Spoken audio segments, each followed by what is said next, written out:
Hi, welcome back to the basement. I'm Steve Lewis. Today I'd like to continue our periodic chronological look at Beach Boy album covers and the information that can be gleaned from their study.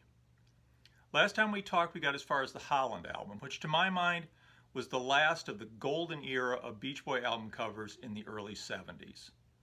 There is one more album that I think you could add to that list, which is The Beach Boys in Concert, which was released November 19th, 1973.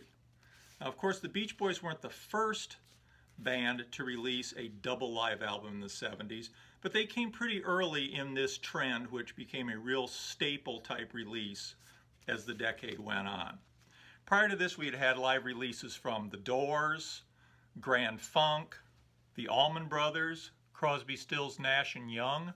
Chicago had released a quadruple live album. Humble Pie, Deep Purple, Neil Diamond, The Band, Elvis Presley, and Yes had released a triple live album just prior to the release of Beach Boys in Concert. Following the release of the Beach Boys in Concert in the 70s, there would be live double releases from Bob Dylan, twice,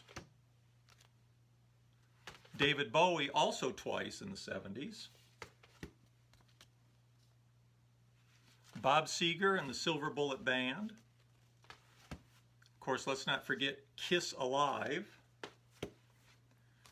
Wings Over America, which is a triple album set, Rolling Stones' Love You Live from 1977, and live releases from Frank Zappa, Joni Mitchell, Van Morrison, John Denver, the Jay Giles Band, Led Zeppelin, Lynyrd Skynyrd, Rush, the Bee Gees, Genesis, Kiss again, REO Speedwagon, Aerosmith, Jethro Tull, Ted Nugent, Thin Lizzy, Neil Young, Queen, the Ramones. Interestingly, owing to the type of band they were, the Ramones got 28 songs onto a 2-album live disc, where in contrast, the Allman Brothers double live album only contains 7 songs over 2 discs, and the Yes album only contains 13 songs over 3 discs. The Ramones were certainly concise. And if we tip just over into the 80s, we have live releases from Fleetwood Mac and the Eagles.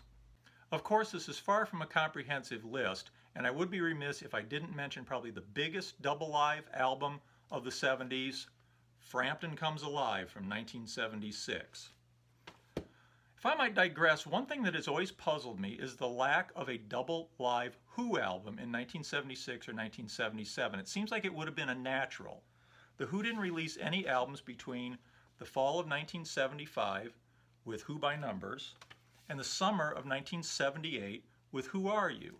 Now during 75 and 76 they toured extensively. They were apparently playing great.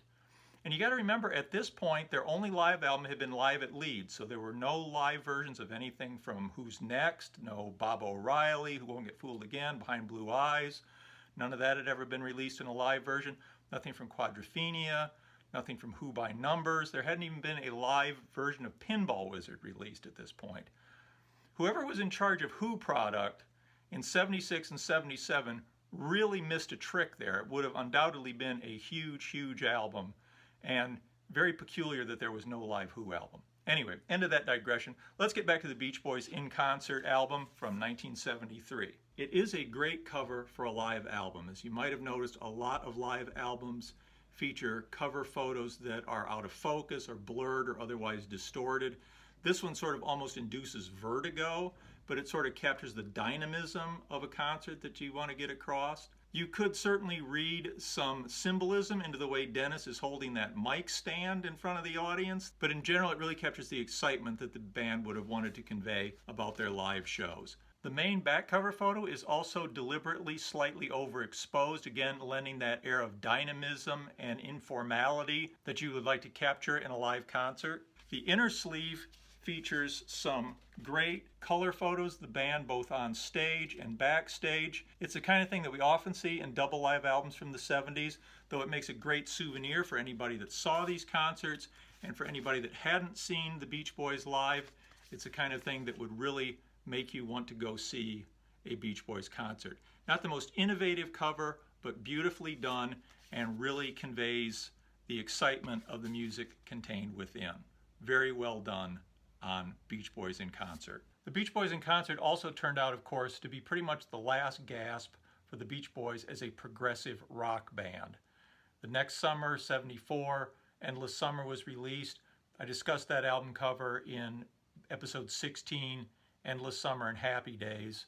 Won't go into compilation album covers, but it did signal a big change in the direction of the band musically and also stylistically with their album covers, beginning in 1976 with the release of 15 Big Ones.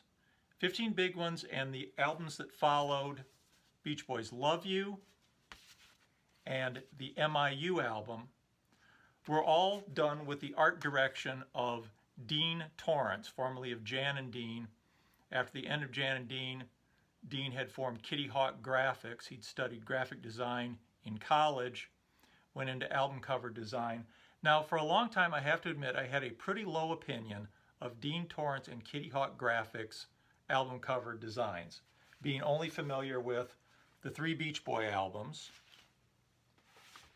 the cover for Celebration,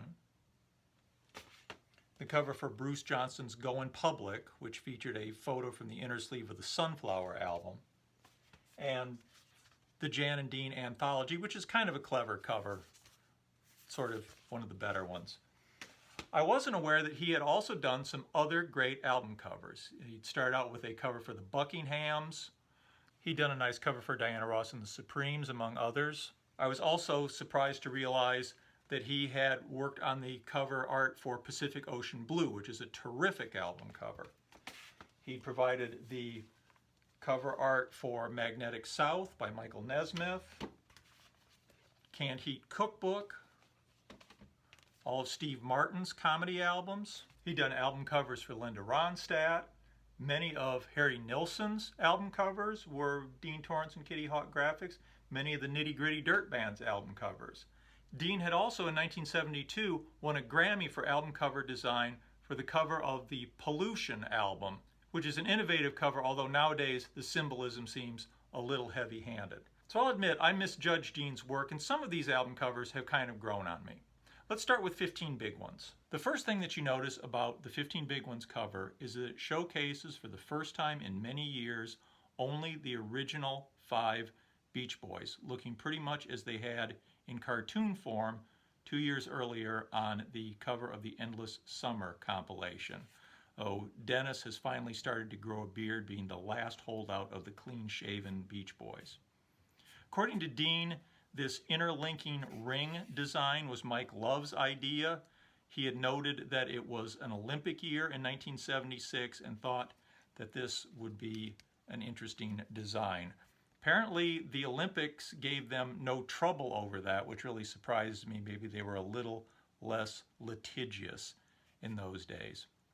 One of the things that is really interesting to me, and it's no longer so apparent, is this look like neon in both the logo and the edges here, sort of mimicking a neon sign, which Dean says is what he was going for.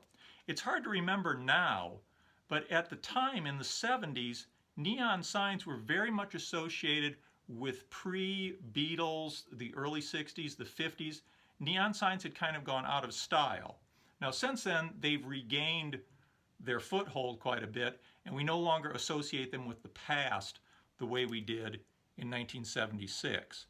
This design was also echoed that summer on the release of the Beatles' Rock and Roll Music album, with a hideous album cover that showed the Beatles in a pre-Beatles era. It seemed completely misguided at the time and seems even worse now. But again, they used that neon sign logo in an effort to invoke an earlier era. When discussing this album cover, Dean Torrance never fails to mention that he didn't charge the Beach Boys anything for this logo, which he just did as part of the cover design. I think he's kicking himself a little bit over that, since this became such an integral part of the Beach Boys marketing for many years to come. The back cover oddly features the most extensive liner notes of any Beach Boy album, which is great. I love a lot of extensive liner notes. I wish they did this on every album, but it's very odd to me that it's on the outer sleeve. I don't think anybody picking this up in a record store would have been motivated to buy the album by having these extensive liner notes on the back. I don't think anybody stood in the record store and read them. I might have, but I don't think most people would. I'm surprised they didn't go for a photo here, something that would make the album more exciting and really draw you in. Glad to have the information. It just seems like a weird place to put it on the back of the album.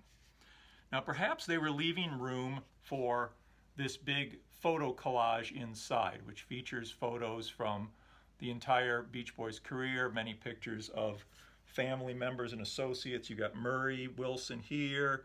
You've got Audrey Wilson in here somewhere also.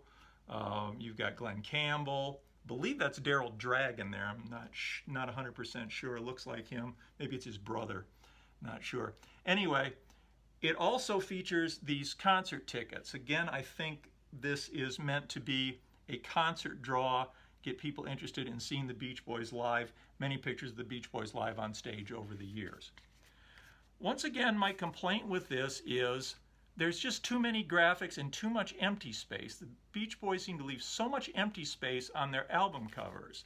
I would have much preferred to just see a nice photo of the band all together rather than these individual photos and all this graphic and all this empty space. In between credits on the back cover reads the note, Stephen Love, whose dream of 6 years has at last become a reality. Now I assume that's some reference to Mike Love's younger brother Stephen's professional basketball career. He was a professional basketball player with the Baltimore Bullets in 1971 through 1973. He was with the LA Lakers from 73 to 75 and the San Antonio Spurs in 1975. So he had just wound up a professional basketball career. So not exactly sure if that's what it's referring to. That's my best guess. This very much points to a new era for the Beach Boys. Again, with this neon look, it seemed to point as much backward as it did forward. That was much more evident, I think, in 1976 when the album was released than it would be to somebody seeing it for the first time now. It's far from a terrible album cover. I like the use of color. I like the overall design. I just wish they'd made better use of the space. There were much worse things to come. Next week we'll talk about Beach Boys Love You and the MIU album. I think it's very important to talk about those two albums together. Please let me know if I've left anything out. Please like and subscribe. Love to hear your comments. We'll see you next week for Love You and MIU album. Thanks. Have a good week. Bye.